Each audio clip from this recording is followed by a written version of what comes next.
Euzu billahi mineşşeytanirracim. Bismillahirrahmanirrahim. Allahumme haccil ve likel ferac. Salam dəyərli vətənlərimiz, xoş gördük yenidən sizləri. Əziz həmvətənlərimiz, ali dini rəhbərimiz İmam Seyyid Əli Xameneyi Fitr bayramından sonra 2 dəfə çıxışları oldu və bu çıxışlarında çox maraqlı nöqtələrə toxundu və inşallah bugünkü mövzumuz da elə bunun barəsində olacaq.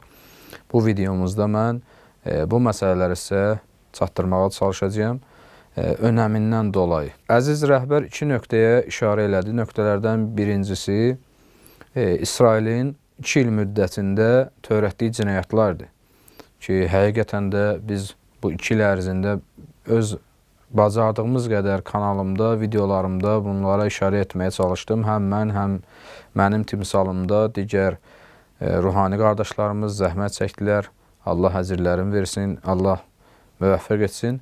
Rəhbər də bu məsələyə işarə etdi ki, 20 min sadəcə 2 il ərzində 20 min körpə, yalnız körpə, 20 min körpə qətlə yetirilib İsrail tərəfindən Amerikanın himayəsi əsasında. Və bunun çıxış yolunu da rəhbər qeyd etdi ki, bu cinayətlərə göz yummaq olmaz. Xüsusilə müsəlman dövlətlərinin məsulları, vəzifəli şəxsləri, dövlət adamları buna göz yummamalıdırlar. Çıxış yolu da həmrəylikdədir, ittifaqdadır, əl-ələ verməkdədir, müttəfiq olmaqdadır, birləşməkdədir, vəhdətdədir. Belə olan təqdirdə, əgər belə olsaydı daha doğrusu, bəlkə də İsrail heç silahlı hücum həyata keçirə bilməzdi. Müsəlman dövlətlərinin dövlət səviyyəsindəki birliklərini görsəydi, müşahidə etsəydi, bundan qorxub geri çəkilərdi və geri addım atardı. Yəni, bir neçə müsəlman ölkəsinə qarşı İran, Pakistan, Əfqanistan, Səudi Ərəbistan, Qətər, Yordaniya, Misir və bunun kimi bir neçə ölkələr, Omman da ora daxil olmaqla, bütün bu ölkələr əl-ələ versəydilər, Türkiyədə həmçinin əl-ələ versəydilər, bugün İsrail bu cinayətləri törədə bilməzdi. Bu dövlətlər, dövlət səviyyəsində birlik sərgiləsəydilər, bu cinayətlər baş verməzdi. Müttəfiq olmaq lazım idi. Bu dövlət adamlarına olan bir müraciət idi. Bir digər müraciət isə İslam toplumuna, İslam cəmiyyətlərinə, İslam xalqlarına idi. Qeyd etdi ki, rəhbər hər kəs bugün hər nə bacarırsa İsrailin cinayətlərini aşkara çıxartmaq üçün, onların qarşısını almaq üçün, onlara qarşı mübarizə aparmaq üçün hər nə bacarırsa gərək etsin. Hər kəs hər nə addım ata bilirsə, gərək bunu əsirgəməsin ki, elə Quranın da buyurduğu, bizə buyurduğu budur. Tövbə surəsinin 120 və 121-ci ayələrində də Allah Taala bu məsələyə işarə edir. Elə bir baxımdan bu ayə bizim günümüzə də tətbiq olunur, zəmanəmizdə baş verən olaylara da. Tövbə surəsində 120-ci ayədə Allah Taala buyurur, düşməni qəzəbləndirəcək, ona qəzəbə gətirəcək və yaxud da düşmən üzərində qələbəyə səbəb olan hər hansı bir addım üçün Allah Taala əcir və padaş verir, yəni savab yazır. Onun bir cavabı var Allah tərəfindən. Bu günləri mənim bacardığım bir ruhani olaraq, bir ilahiyyatçı olaraq budur ki, bütün ölkəmizdə senzuradır və bu həqiqətlər sizə çatdırılmır. İsrailin və Amerikanın dünyada müsəlman xalqlarının, ölkələrinin işğalı yönündə törətdiyi cinayətlər, onları müsəlman cəmiyyətlərini necə qırırlar, bu barədə olan törətdiyi cinayətlərin heç birini sizə ölkəmizdə göstərmirlər. Məgərin ki, məsələ qlobal bir formada dünya mediasında göstərilə ki, o da məhdud bir sayda da, o zaman bizim ölkəmizdə də göstərilir. Təəssüflər olsun, böyük bir senzura var ölkəmizdə.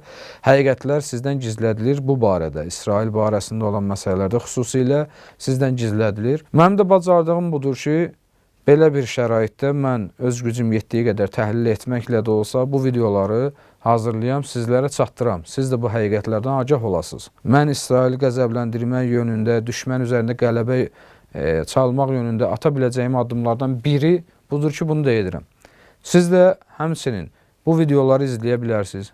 Onları bəyənməklə, dəstək olmaqla, paylaşmaqla və yaxud da dinləyib, gedib öz ətrafınızdakı insanlara, yaxınlarınıza, dostlarınıza, qardaşlarınıza bunu çatdıra bilərsiniz öz dilinizlə, öz bəyanınızla. Bu videoları ki, mən və mənim timsalımda olan ruhani qardaşlarımız zəhmət çəkirlər, hazırlayırlar. Onları izləyə bilərsiniz, dəstək ola bilərsiniz. Onlara qulaq asıb özünü çıxarış eləyib gedib insanlara o həqiqətləri çatdıra bilərsiniz. Və yaxud da komment yaza bilərsiniz, video hazırlaya bilərsiniz, məqalə yaza bilərsiniz. Amma ən asan yolu komment yazmaqdır. İsrailin qəzəbinə səbəb olacaq hər hansı bir internet portalında, səhifəsində komment yazmaq, onun özünün belə Allah Teala bu Quran-Kərimin ayəsinə əsaslansaq bir savabı var. Hətta davamında 121-ci ayədə Allah Teala Tövbə surəsində buyurur, bu yolda çəkilən bütün xərclərin də savabı var. Yəni sən bu yolda xərc çəkirsən, gedib pul verib internet alırsan, bu internetin vasitəsilə video paylaşırsan, video izləyirsən və yaxud da komment yazırsan, bütün bunların əcri var. Allah Teala buyurur, qiyamət günündə bunların əcri var. Hətta bu dünyada da əcri var.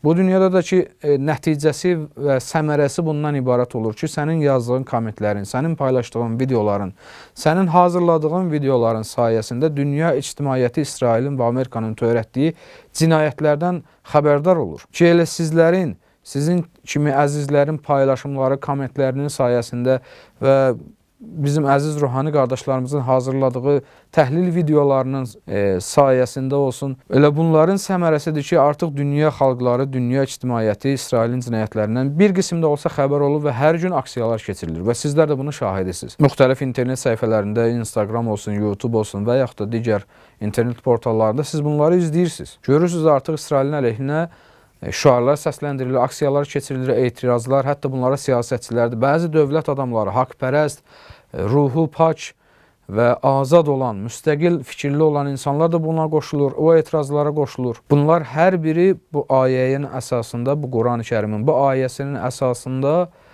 dünyada olan səmərəsi və bəhrəsidir. Amma qiyamətdə olan səmərəsini, savabını, bəhrəsini Allah özü bilir ki, öz vədəsidir. Yəni, bu yolda xərclədiyiniz hər bir pulun bir qarşılığı var qiyamət günündə Allah qatında. Atdığınız hər bir addımın düşmənin məğlubiyyətinə səbəb olacaq, müsəlmanların qalibiyyətinə səbəb olacaq. Bu yöndə atdığınız hər bir addımların irili-xırdalı fərq etməz. Kiçik saymayın bu addımları, bir paylaşımı, bir komment yazmağı, bir rəy yazmağı kiçik saymayın. Və yaxud da onların qəzəbinə səbəb olacaq hər hansısa bir paylaşımı belə etsəniz, bunun belə qarşılığı var Allah dərgahında. Ümidvaram, bizlər də bu işlərdə şərik olaraq və bu işdə bizlərin də adına savablar yazılar və qiyamət günündə alnı açıq, başuca məhşərə gələrik. Belə, növbəti videomuzda görüşmək ümidi ilə Allah amanda qalın. Sağ olun.